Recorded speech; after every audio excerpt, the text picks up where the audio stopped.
ProWrestlingSheet.com.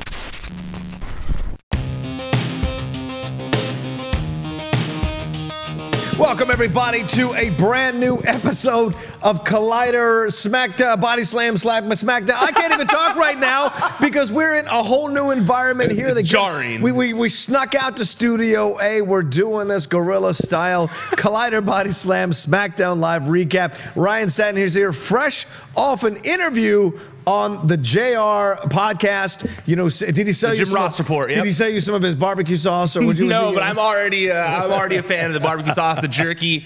I've had it all. The mustard. It's great. It's great. And yes, that's why we're here in the studio. We of those of you listening, you can't tell a difference, obviously. Oh, that's true. Good point. Yes. But for those of you watching us, we're here in the bigger studio because I'm on Jim Ross's podcast this week. So I had to record our SmackDown Live recap a tad bit later because of that the studio was taken. So I had to, like you said, guerrilla warfare style come in here, take it over. But yeah, so for those of you watching this, it'll probably be out by the time we're done recording. So go make sure you check out the Jim Ross report. We talk all about All Elite Wrestling, the topic Rocha wanted to discuss with me yesterday, but I was secretly holding out for the Jim Ross report. No offense. Hey, you know, he's the man, so I defer. Yeah, so we talked about the Ross report. We talked about a bunch of stuff going on here at Collider. We talked about my past at TMZ, all sorts of stuff like that. So make sure you guys go check that out. It's available on Westwood One, all sorts of podcast platforms. So yeah, go check that out. It's a great conversation. Love talking to Jim Ross. My first time on the show, so please go download it so that it gets a lot of downloads, and then they maybe want me back again in the future. So go check that out. Now, onto the SmackDown side of things. Yeah.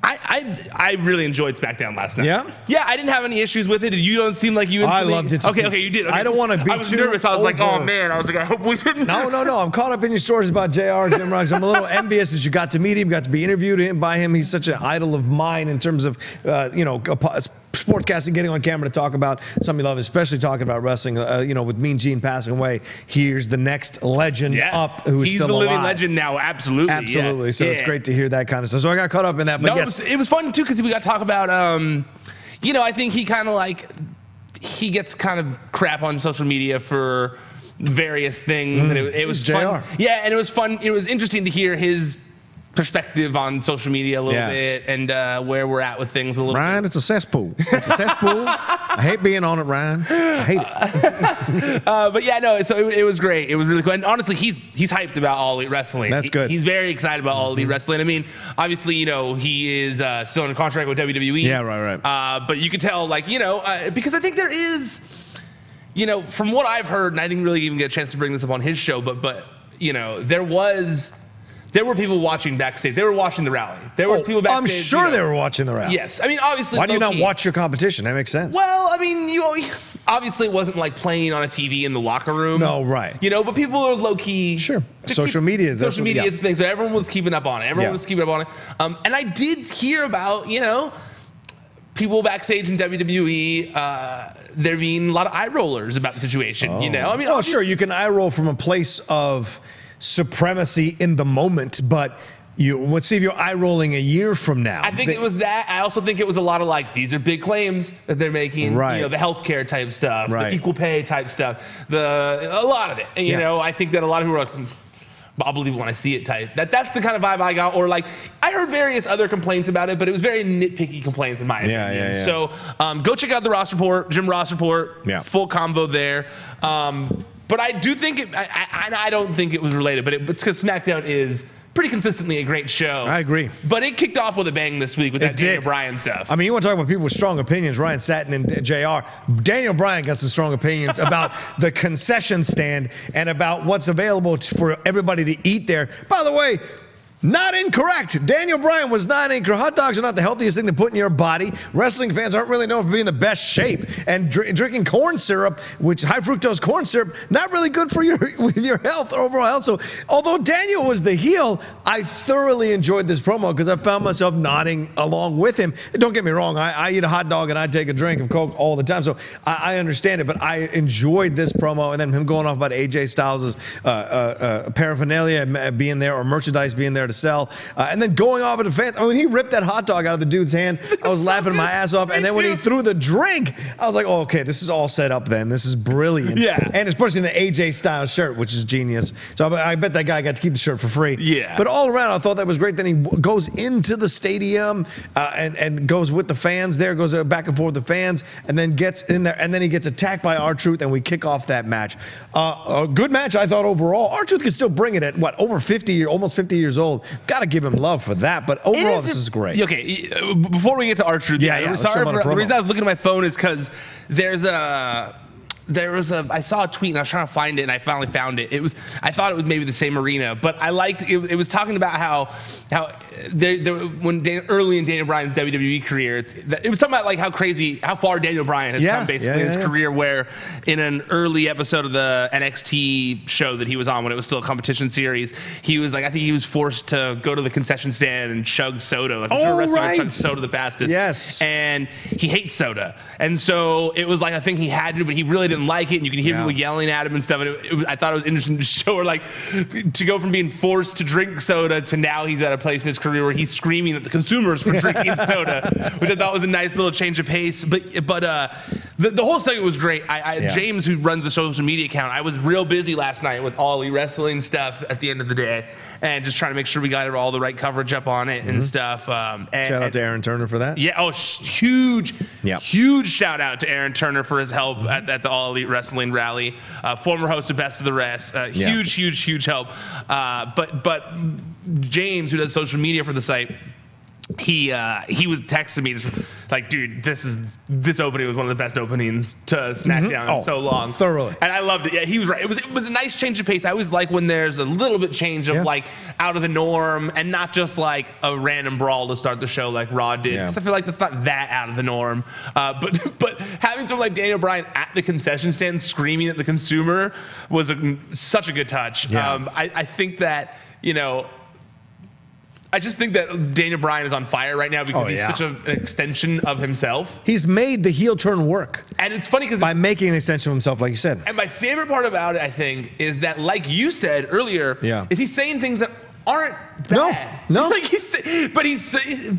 but for some reason he's a bad guy because of it, and that's making me laugh for some reason. And I also like it because if you go outside of wrestling, like Daniel Bryan doesn't necessarily lose anything that he's doing outside of the realm of wrestling because it relates to that. And that's what's his passion and what he really wants. So I like that they have like a healthy medium. They got heel Daniel Bryan because that's what they wanted, but he still gets to technically be himself.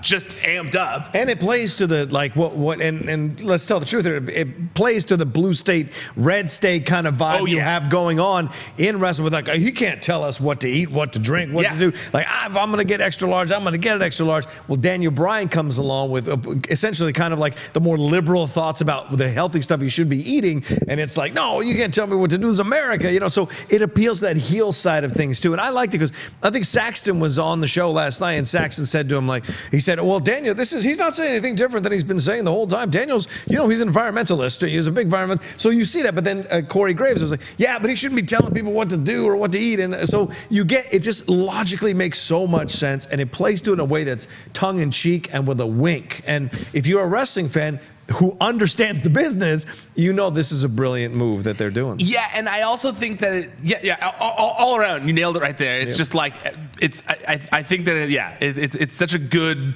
version. It's the best version of Daniel Bryan that we've seen thoroughly. Yeah, and you were questioning the heel turn, and I was, and he's really made it work. But he's just so entertaining right now. Like he made it work. You know, I mean, like he was able to reinvent himself, and that's impressive. I mean, like. That's really impressive. I mean, not reinvent himself because, like I said, that a lot of people saw him on Total Divas saying that kind of stuff or Total Bellas, but turning it up in a way to where he's like, where it's not an unbelievable scenario and you can still boo him and it's still a viable part of the show. Like he is the centerpiece of the show, so that's all that really matters. In my opinion, I love this situation with him because it's the best heel version of Daniel that we've ever seen. He's not a whiny guy who has to go to therapy. He's not this other thing with Nexus, like a surplus to needs.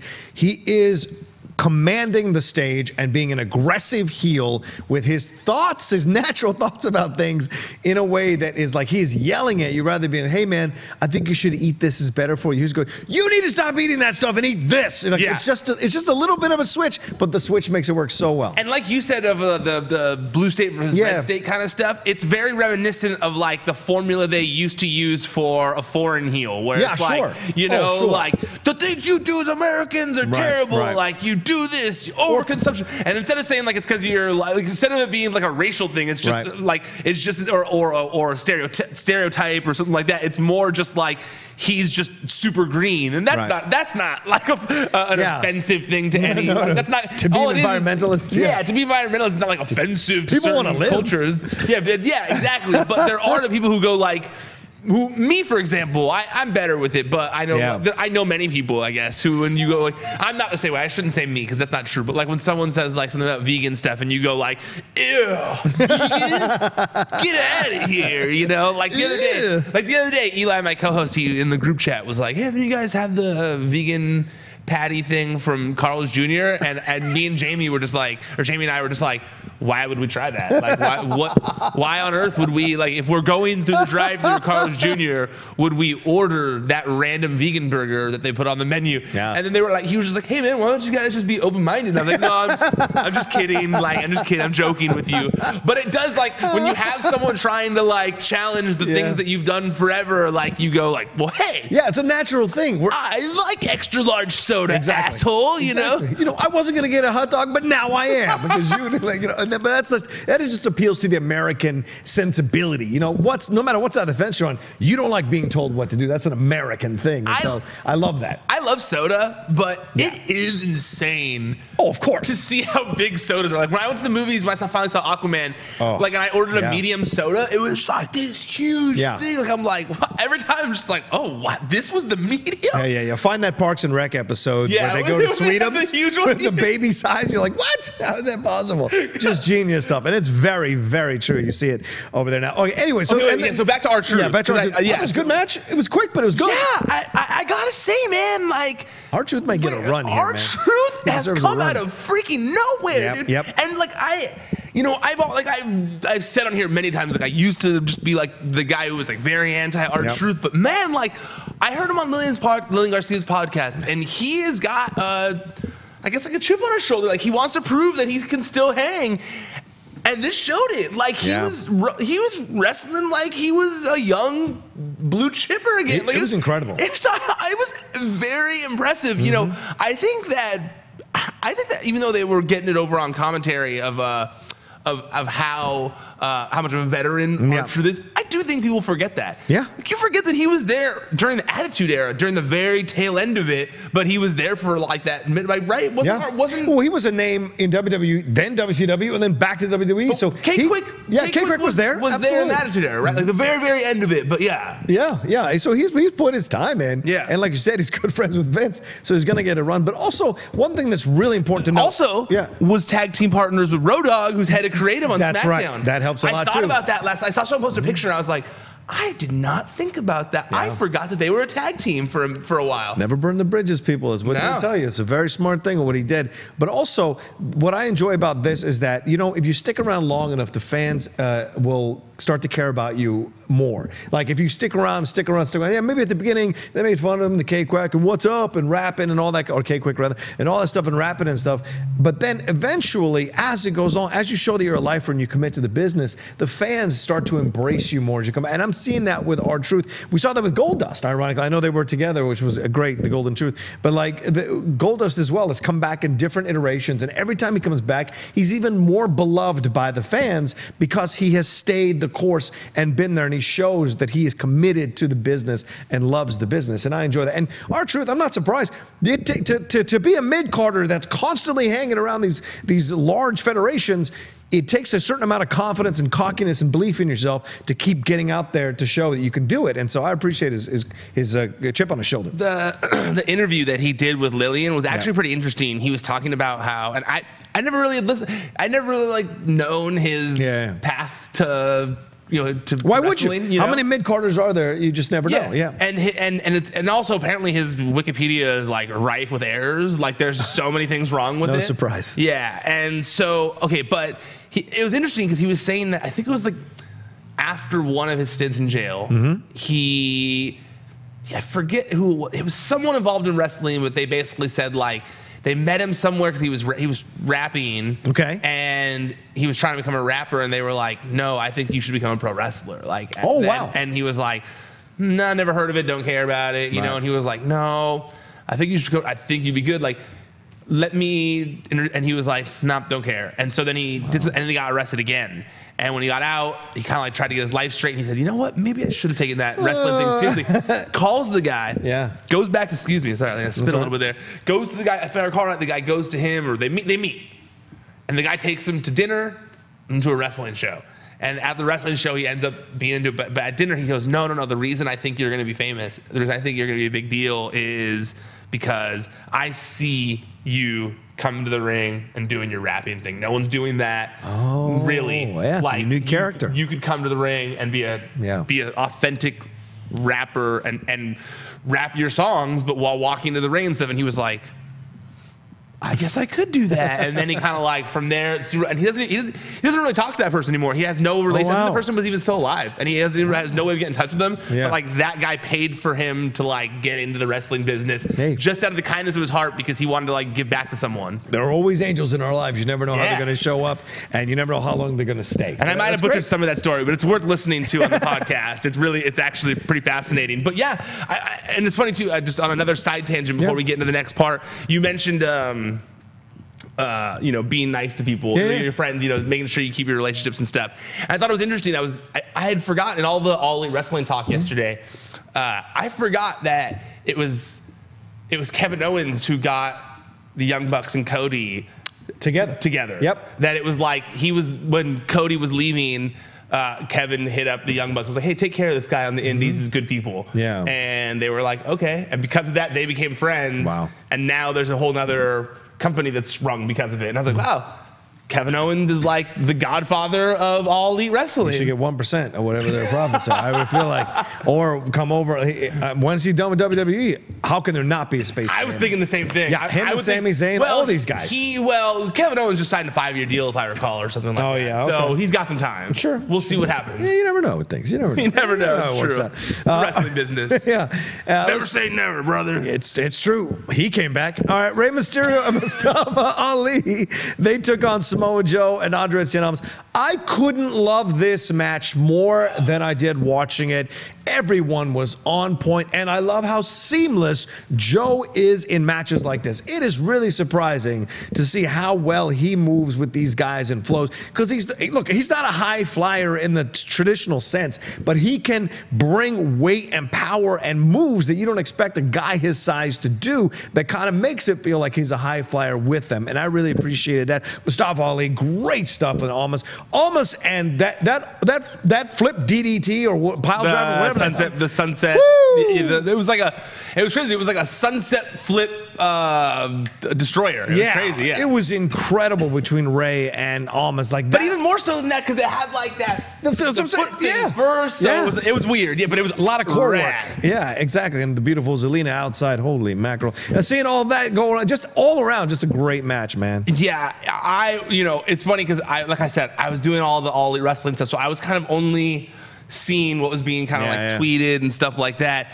And I saw that and I was like, I thought it was just a match between the two of them. When I was looking on Twitter, I was like, oh, that's going to be awesome. But then when I saw his tag and I saw who else was in the match, I was like, oh, even better, you know? I like that Mustafa Ali has just been placed right in those group of guys who are, And it makes sense. Yeah, who are definitely the supporting characters for the main event right now. And I think that's great role for him. I think that, man, Rey Mysterio and Andrade need to have a feud right now. Right now. Yeah. And that needs to go to WrestleMania. Those two need a feud up until WrestleMania and put on the banger of bangers at WrestleMania.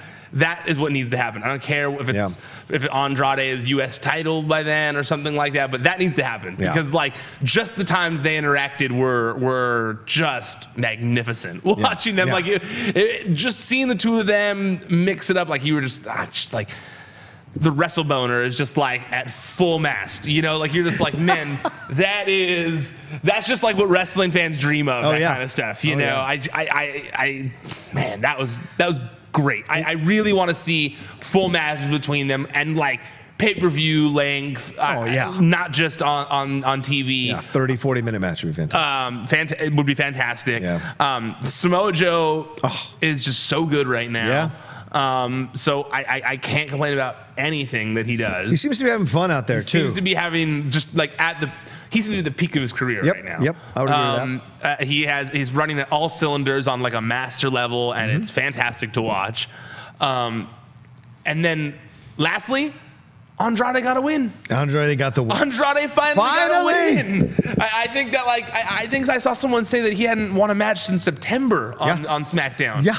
That's a long time. It's frustrating as hell to watch. I get it. He's been mixing it up with main event level talent, but he was the NXT champion. Yeah, but he's still got to get over with the main roster audience. Well, you got to book him right to get him over. That's how it works for everybody. Agreed. Yeah, and I like that they booked him finally with this. Yeah, maybe finally. I think that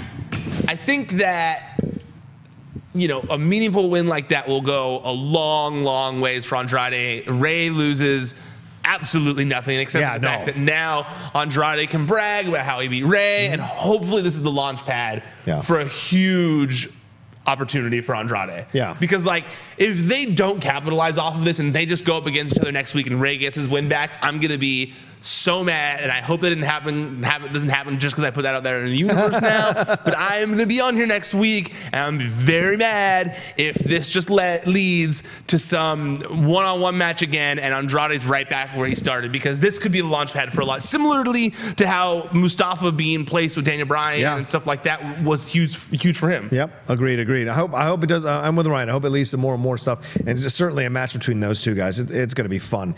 All right, Rusev came out with the mic and he lashed out at Shinsuke Nakamura, saying that, you know, Shinsuke, you're the reason my wife got hurt, blah, blah, blah. And Nakamura back in the TV truck said, I have the footage. And then they showed the footage, and, you know, valid, it was what you thought. He blamed Rusev for his wife getting hurt, for Lana getting hurt. And Rusev said Lana's back resting, which you had mentioned last week, that they're going to try to keep her as much away from this because they want to make it a full face thing. So I see that that's happening. And then when he goes back there, Nakamura attacks him a couple of times in that car. And then, look, here's the deal. And I want to say this, probably none of them are watching. But if you're backstage in the WWE and you're getting involved in breaking these guys up, do not yell louder than the two main wrestlers that are involved in the breakup, because then we can't hear what Nakamura is saying to Rusev. And that's frustrating me.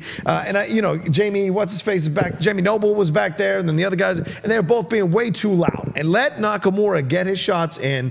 It's not about you, son. You're wearing the suit, which means you're not relevant. Stay out of the situation and let Nakamura do it. I mean, that's the way it is. Like when you're watching Raw, when you see the wrestlers come out to break up the other wrestlers, if you haven't seen those wrestlers on screen, that tells you where they are. So to me, that there's hints when you're watching things. I always like when those things happen, and then those wrestlers will like brag about how they were finally on Raw. And you're like, don't do that. You're like, don't do that. Like No Way Jose or whatever his name was out there breaking up the brawl on Raw, and they'll like circle themselves in the picture and be like, I was on Raw this week. With the arrow. Anyway, what'd you think of this whole program? Promo, rather. I like that Rusev's getting that sympathy, you know, from the crowd. Yeah, I love him. I forget exactly what word he used, but it was something like describing his body. Yeah, the body of 1,000 Hemsworths. Yeah, that's genius. The body of genius. 1,000 Hemsworths. He's on another level. He's genius. But I like that he said it with a somber tone. Oh, totally. Like he's been saying these things to get himself over, and it's like almost like now he just like, I know it's not it's part of it obviously, but I like that his character just like spits him out even in a somber mode of just like, I know I have the body of 1,000 Hemsworths. I can't even appreciate this because Nakamura hurt my wife. Yeah, I can't appreciate how great I am. I like that. I liked somber Rusev, and then like, you know, angry Rusev, but like for a reason. I loved Nakamura in the back. He reminded me of like the bad guy in Inspector Gadget, like who's like sitting there kind of like with Stroking his the cat? You know, stroking the cat. Yeah. Like I almost wish Shinsuke had a cat like there, you know, because it felt like he was like pushing a button, you know, like because he even like was talking all methodically, and then it was just like didn't even look at the guy, just kind of like tapped him on the shoulder to play the button, you know, to play it. He just tapped him, and he goes. He just kind of like tapped the guy, you know, like. Play it. I love how the production guy was like, "This is my time to shine. I'm gonna hit that button as hard as possible." Yeah, he really he chewed up that scene. He did. With that one move, he chewed it up. Yeah. But those guys had a great back and forth afterwards, and so it's gonna go further. Yeah, totally. Which is great. I think that Nakamura had felt like a little lost in the shuffle. Yes. And I think that Rusev, everyone, ourselves, everyone at home, was kind of like feeling like Rusev was getting a little lost in the shuffle too, since the breakup of he and Aiden English. So I think this finally kind of like gives them both something meaningful to do. And I like that. I like that a lot. Well, and we haven't seen English. I know, and we called that he was as soon as he was done with this program, he was going to be gone. And I know. I don't know if he'll lose the job, but he's out. It seems. I'm wondering what they're going to do. They should almost. I'm wondering if they're going to like switch him brands or send him back to NXT maybe, or put him with the Miz. They should do something with him. I feel bad that they're doing nothing with him, but I get it too because I don't want. I think the focus should be on Rusev. Yeah. Absolutely. Rusev is a much more valuable commodity. Yeah, absolutely. The Tag Team Championship was fought there on SmackDown Live last night. The Usos took on the Bar for a shot at wearing the belts. The Bar ended up taking care of business, but there was an interruption in the middle of this match. Holy Mary, Mother of God, Mandy Rose came out in that towel, in those cloth slippers, asking where her little gold shorts and her little gold shirt was. I like how you act like she was half naked. She was wearing more clothes than you usually see her in out there. Sure, if you say so. My mind was going. But and so was Corey Graves. I mean, Corey Graves was great. His responses to Mandy are just the best. Because they're not leery, they're not lewd, they're not inappropriate. Yeah. They're playful in what's happening in the world of wrestling. Yeah. And so to see that, and she knows it's happening too, which is great. But like, we're pushing that storyline. Soap opera thing with her and Naomi and Jimmy. And Jimmy was like, "What? I don't know what you're talking about," which was great. And then they end up losing the match, and the Miz comes out, confronts them. Miz gets beat up. Wait, before we get to that, so I don't forget things, let's stop at the Usos part. Sure. Because that's a whole separate whole separate can of worms, getting back into the Miz and Shane McMahon stuff. Yeah. All right, fair enough. But at the this part of things, okay. First, I always crack up when like someone's in a match and something that stupid distracts them. Yes. Because you're like, why would you be paying attention? She's standing there in a towel. Probably, you know she's not naked. You work there, dude. So like you know she's not. She literally later in the thing she just took off. She literally pulled off the towel later and is wearing less clothes than she was with the towel over her. Right. That's all I'm saying. Which we'll see in just a second. Yeah, we'll talk about it in just a second. But I loved the rest of it. First of all, it is crazy. You know, I know that we've had so many iterations of like the Bar versus New Day and New Day versus the Usos and Usos versus the Bar, and it's been like or one-on-one of one of the guys, Sheamus versus Jimmy, or Jimmy versus Jay versus Cesaro. So many things, so many of them. And I think I even mentioned this. I mentioned this last week as well. But it is continually amazing to me how they are able to still make these matches interesting. Oh yeah, like there are so many. Pairings of wrestlers that I never want to watch again. Yep. And sometimes I'll even forget, and then they'll be in the screen together, and I'm like, ugh, I've seen that match so many times. Right. I'm over it. I don't care about that. It's like seeing John Cena versus Randy Orton on the match screen. You go, no. Oh God, no. Not again. Yeah. I have seen that 100 times. Don't show me that stupid match. You know, it's like Steve Carell in The Office. No, God, no. That's me whenever I hear John Cena versus Randy Orton. Instantly, I go, no, I don't. I saw it for so many years in a row. No, that's me. So, but this is what I saw a lot of people when this match got announced on Twitter that were going like, again. Yeah, but again. And I really enjoyed it, man. Like, and look it. Cesaro is one of the best wrestlers on the planet. You know, the Usos are one of the best tag teams on the planet. They're so much fun to watch. You know, Sheamus is incredibly entertaining in the ring. Yep. So I think that, I'm really I have no complaints about this match. I liked the injecting of Mandy into the match to play off of what they've been doing with Mandy and Naomi. Yep. I like when storylines are intersecting. Maybe next week we'll get like a mixed match with like maybe like Mandy and the Bar versus the Usos and Naomi maybe. Sure. That'd be kind of cool. I don't really know how it would work out, but I'm interested. Like, I like that. But the match itself, man, those guys are so crisp in the ring. Yep. It's wild. I mean, like, and they're not repeating spots. no, like Cesaro did a new elbow spots drop every time. and I'm like, I was thinking, and maybe I'm crazy, but I don't recall Cesaro doing lots of top rope elbow drops. And I was thinking, that's just Cesaro pulling out of his book. Is you know, he's like, well, we did that. Haven't done a top rope elbow drop. I'll just do that. Throw that in the mix. You know, and I appreciate that because as someone who has to watch every single one of these things, I go like, they're not repeating all the same things. Like they're not going back to the well. Yeah, they have their finishers, but even when you did the neutralizer, I thought to myself, when's the last time we saw someone use the neutralizer even? Like, seen Cesaro use the neutralizer, and I'm sure someone's gonna call me out. He did it like last week or something, and I'm crazy. But I just felt like because they don't repeat the finish of their match so often, repeat the spots of matches, it really does make a difference. The Usos had new gear, right? They had the new pants. Liked it. I was into it. I dug it too. And then you had a little. Well, we'll get to the. Sorry. We'll get to the Shane and Miz in a second. I want to first say kerfuffle in the back. Yeah, in the back. What happened where Mandy went back there, and then Naomi kicked the living crap out of her. And find the Instagram video of it where they're watching the camera guy shoot them having the battle. Those ladies are going at it, and yeah, it's all choreographed, whatever. But those ladies are going at it. You got to respect it. Now he was getting thrown around. Then Sonya comes in. Mandy was getting thrown around. Then Sonya comes in to try to save her. Then they both team up on Naomi. I thought that was an awesome thing to watch. So I like that they have made Naomi into the most down wife ever. Yeah. Like, you want a wife like Naomi. Ride or die. She's ride or die, man. Like, you don't want necessarily like a girl who's gonna like beat up every other girl, but that's not the vibe I get from Naomi. No. Naomi's just down to like respect. Yeah, like you're disrespecting me as this man's wife. My union with this man. It's like like you're disrespecting my union with this man. I like that. That's good. That's good. And that's what honestly, like, you go like, man, I feel like most men watching that go like, I need a girl like Naomi. Hell yeah. You know, and like I have a girl like Naomi, so I'm not like thinking that while I watch it because my girl is like that. Oh yeah. But I feel like I loved it. Like I was like, man, she comes out like looking all fly and like neon clothes, and she just instantly like, let's do this. Boom, you know? It's incredible to watch. Yeah, I loved it. I loved it a lot. And I loved Jimmy breaking them up and then just kind of like, you for real? Get out. Back up. Like the way he was saying to them was just funny. It made me laugh. But yeah, all around I liked it. I liked when Mandy showed that she had her regular stuff underneath it, is super classic heel maneuver type stuff.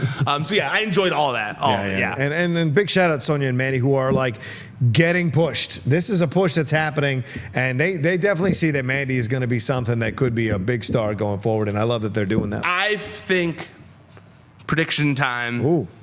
I know that they said when Paige left, when Paige got fired, basically, when they got rid of her role, and they said they were going to give her a new role, and we don't really know what that is yet. My prediction is she's going to go back to managing them. Yeah, absolution. Yeah, absolutely. She's going to go back to it. What else are they going to do with her? Yeah. They don't have another idea, and I guarantee you she comes back as a heel and is like, you guys screwed me. I was doing great. You fired me. There you go. These are the only ones who cared, and I didn't listen to them. I should have. I now tried I'm to gonna play help your them. game, and you screwed me anyway. Yeah, just don't give her a talk show, for God's sakes. We're not going to moment of bliss, for God's Turn sakes. the page. Oh, God. All right, next one. The #1 contenders match happened as well last night. Jesus, this episode was incredible. I don't know what Raw's doing, but SmackDown is killing it. We had Becky Lynch versus Charlotte. We skipped the Shane stuff. Oh, yeah, I'm sorry, Shane and Miz. So, yeah, Miz comes out, confronts the Bar in the ring, says, hey, you need to, you've beaten everybody at SmackDown except this team, me team. and Shane, the best team, blah blah blah, and they both called his ass out, going, "You guys we're gonna beat some. You guys are a rookie team. You're dysfunctional. You don't know what you're doing with each other. You have no chemistry. What are you talking about?" And as this goes along with a couple more exchanges, then Sheamus just handles the business and gives him a bro kick and knocks him out, and that's the end of that. No Shane coming in to save him. None of that stuff. So what do you think this did?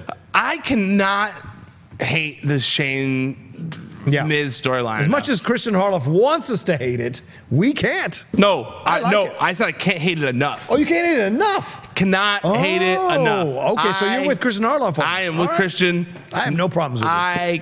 I'm so confused as to where this could be going, and any outcome I can think of to where it could be going, I don't understand why we would care about it. You know, I don't get it. I don't know what's going on. Yeah, Shane, I mean, Miz is entertaining with whatever he does. Yeah, true. I get it. Very true. Miz is always going to be entertaining. Like, Miz is an entertaining guy. Yeah. So, yeah, Miz gets himself over. Like, Miz gets the segment over because that's what Miz does. Yeah. But when I watch it, I'm just sitting there thinking, like, okay, first I did laugh that, like, they just disregarded him so easily. They were just like, the challenge, bro kick, yeah, we accept, dork. Yeah. Like walk away. And then in the back, like, the whole, like, my dad, your dad, all that stuff. It was just like, it's just like not good. Okay. Maybe I'm in the wrong here. And hey, I have just for at least 30 minutes talked about how much I liked things. So give me a break here. This segment, I just don't get it. And I love The Miz. Okay. I love SmackDown. I just hate it. I just want it to be over. I don't know why we are still following a storyline from Crown Jewel. Yeah. It would be like we're still following a storyline from Evolution. That was a while ago. Yeah, true. This is a storyline that stemmed from their most disliked pay-per-view of all of 2018. True. Their most reviled event. People in the roster refused to go. And we are still tracking a storyline related to that pay-per-view. My guess is that it's because this is going to continue until the next Saudi Arabia event. Oh, no. Because they have a 10-year deal. That's true. They're going back. It's not like they're not going back to Saudi Arabia. They're going back, people. Yeah. And my guess is that's why this has stayed a presence on television for this long, because it's going to lead to the actual determination of who is the best in the world when Shane and Miz go against each other. Or I guess Dolph won. So doesn't he? Yeah. I don't even know what this is for. Wait, there you go. Dolph win or Shane? No, Shane won. Shane won. Sorry. They still have the trophy. So I think it's going to end with them at Saudi Arabia, the next Saudi Arabia event for the trophy again. For the trophy. But also, like, Braun probably threw away the green Saudi Arabia belt, so we haven't heard of that again. So I don't know. I'm confused. I don't get it. I don't like it. I'm over it. I want them to do something different. It makes Shane look like I don't like any of it. I'm over it. What you got from all of that is that Ryan does not like it. That's all you need to know from the whole thing. Ryan's not a fan of this storyline at all. But something we both like is a triple threat match between Charlotte, Becky Lynch, and Carmella. This was an incredible match to end. This was a pay-per-view level match to end a SmackDown live show, and it was worth it. So much fun.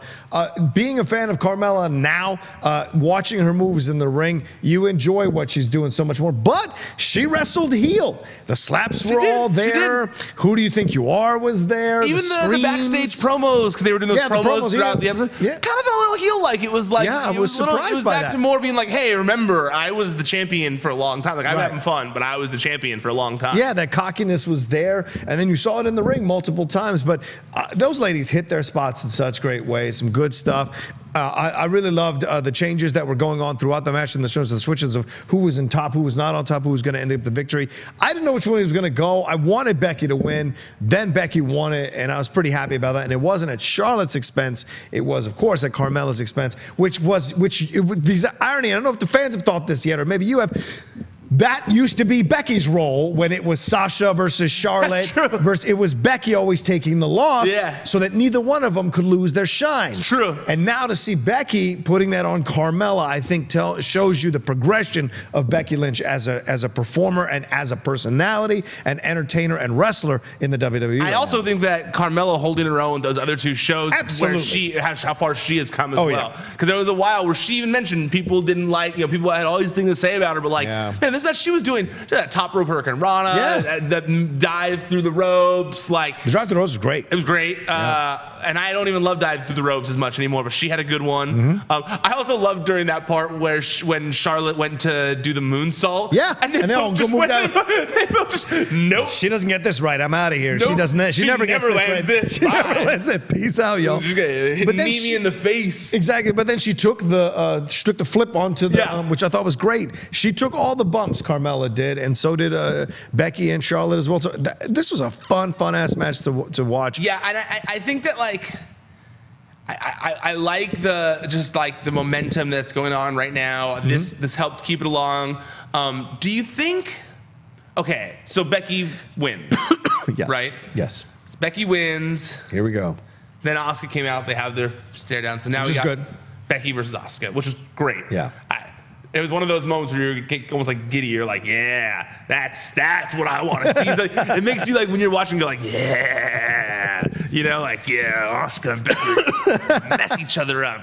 I like it, I wonder. I'm trying to like look ahead towards WrestleMania now, right? Okay. And I think to myself like, well, now that we're officially on the road, according to John Cena. I look at it and I go, okay, so because I saw Aaron Turner, who we were talking about earlier in this episode, I saw his tweets where he was trying to piece the puzzles together of how we get to WrestleMania, and I was trying to do the same thing, and I feel like, okay, so I feel like in order to get to the main event, in order for Vince to feel like the main event is important enough, right? Or his booking of the main event is important enough, right? Well, not even that. I think that in order for him to feel like it has to have as much weight as possible to the match and be as important as possible in order to warrant the main event, right? I'm wondering if Becky Lynch beats Asuka. Beats Asuka for the title. Becomes champion again. Ronda beats Sasha, retains her title. Charlotte wins the Royal Rumble. And Charlotte says, I don't want to wrestle Becky. I don't want to wrestle Ronda Rousey. Right. I want to wrestle both of you at WrestleMania. And winner takes all the belts. And that way they can get Ronda being double champion on both shows by the time Fox rolls around. Jesus Christ. I don't know, this is just my guess, but let's see, April, May, June, July, August. I guess that is a long ways away. But I just feel like that's how they get Ronda to SmackDown possibly. And I don't know if that's in the works. I don't know. I just feel like both belts. Charlotte Royal Rumble winning, calling out both champions. Ronda, Becky, Charlotte. That holds a lot of weight. And I can't think of anything. Seth winning the Rumble and going to face Brock Lesnar is not a bigger match than the champion of both shows versus the Royal Rumble winner in the main event. Yeah, it makes sense. There's no way they're putting Charlotte in the backseat. As much as I would like them to do it, there's no way they're doing it. There's no way they're going to. She's been involved heavily. Yeah, because the other badass way to do it is that Becky loses to Asuka. No, but that wouldn't work because you're not going to put the Royal Rumble after the title match. So, because I was thinking she could lose to Asuka and then put herself in the Rumble, win the Rumble, then challenge Ronda. It's not as powerful coming off a loss. So yeah, that makes sense. Ryan. I mean, it's been done before, I believe, and I was also thinking this because Aaron kind of like piggybacking off of kind of what I saw Aaron say is like he was predicting that Asuka retains. Angry Becky causes Ronda to lose. To Charlotte. To Sasha. Oh, to Sasha, rather. Sasha becomes new Raw Women's Champion. Ronda, or then Charlotte doesn't win the Royal Rumble, Yeah. and Charlotte, Ronda, and Becky do a 3-way at WrestleMania, but not for a title. Not for a title? Not for a title. And I said, no, I was thinking in my head, there's no way.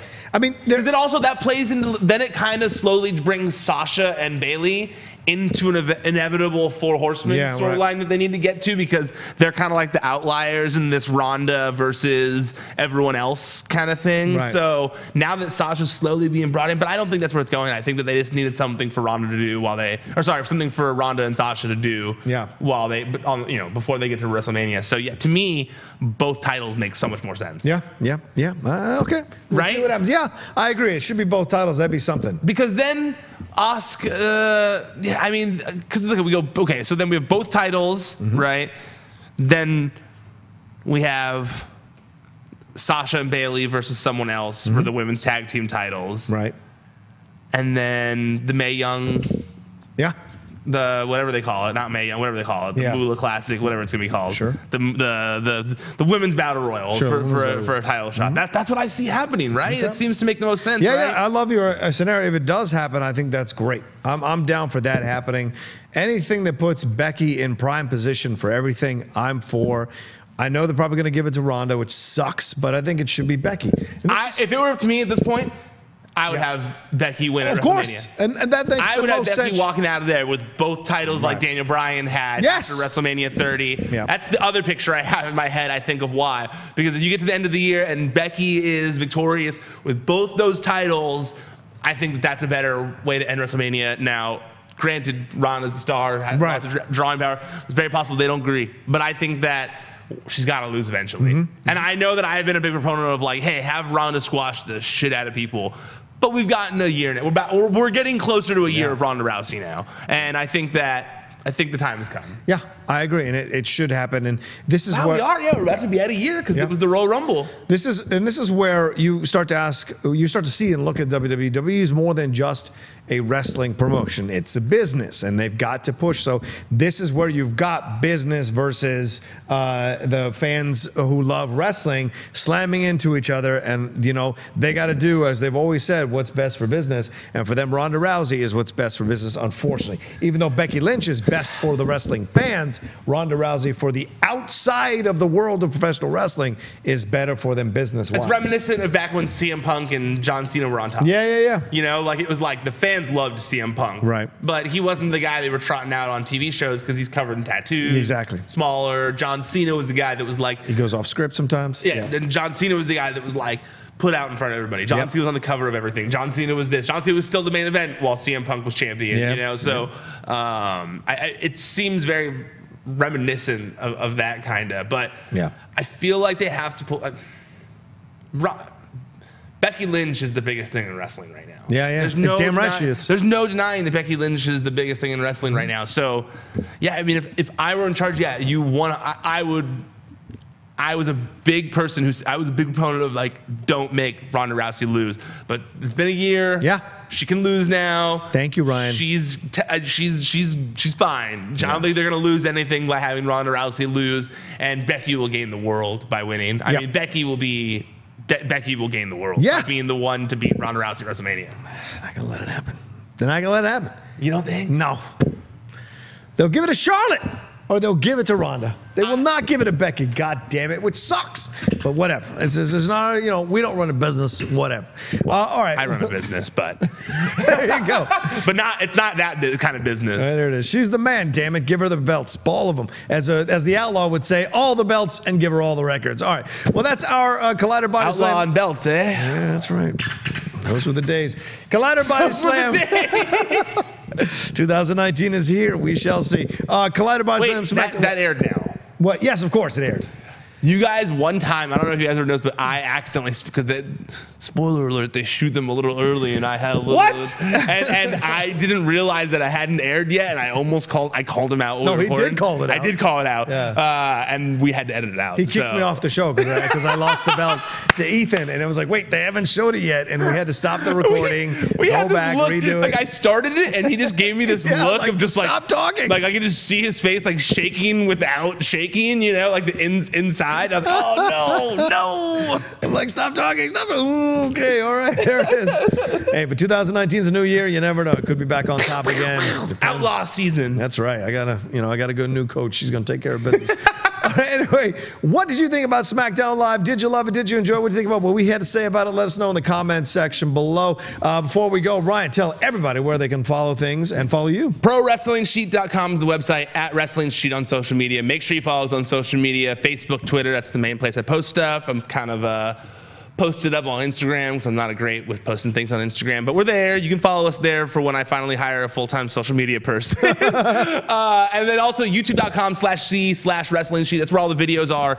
There's videos from the All Elite Wrestling rally that we shot, from the media scrum that they did afterwards. So it's Cody talking about possible TV deal, talking about the healthcare kind of stuff, talking about all sorts of stuff. It's like a 6-minute interview with Cody Rhodes. So make sure you guys go check that out. There's also one with the Young Bucks where they talk about future of being the elite. They talk about their dream venue for All Elite Wrestling, all sorts of stuff like that. Also Hangman Page, there's like a shorter interview with him where he talks about Pac interrupting the rally when he was speaking and coming out in his ring attire and being the only one who was there in ring attire for some reason. But yeah, so make sure you guys go check out the YouTube channel. It's also where you can see the video of us doing these recaps. To those of you who are watching, hello, thank you, hi. I hope you enjoyed us on this set today. But while you're here, make sure you guys like the video, please. It helps me out a lot, does nothing for you. So please just hit that like button. If you got anything to say, like he said, hit the comments.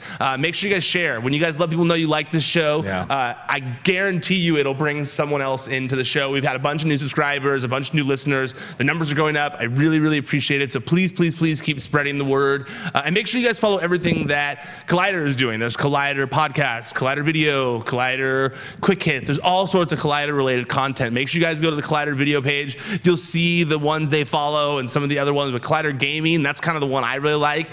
Those Collider Gaming videos help me out when I'm playing Red Dead Redemption still. I'm still playing it. I don't know if you are, but you should go check out Collider Gaming and Collider Sports, which Rocha is heavily involved in as well. Definitely. Thank you. I appreciate that plug. Absolutely. Collider Sports. And you guys can follow me at The Rocha Says on Twitter and on Instagram. And listen, thanks to everyone who's been sending comments every week or tweeting at us, telling us how much you enjoy our recaps. Keep that going. I try to retweet as many of those as possible so you get some love through my social media for giving us some love. And hopefully that spreads out to other people who are going to do the same thing and come and find these recaps, because we love doing them. The more people that come and watch them, the more we can do more with just the recaps. I mean, more than just the recaps. We can do other things as well, and that'll be a blast. So, all right, thanks everybody for watching this week. Enjoy the rest of your week. Have a great weekend, and we will see you on Monday for a Collider Body Slam Raw recap. ProWrestlingSheet.com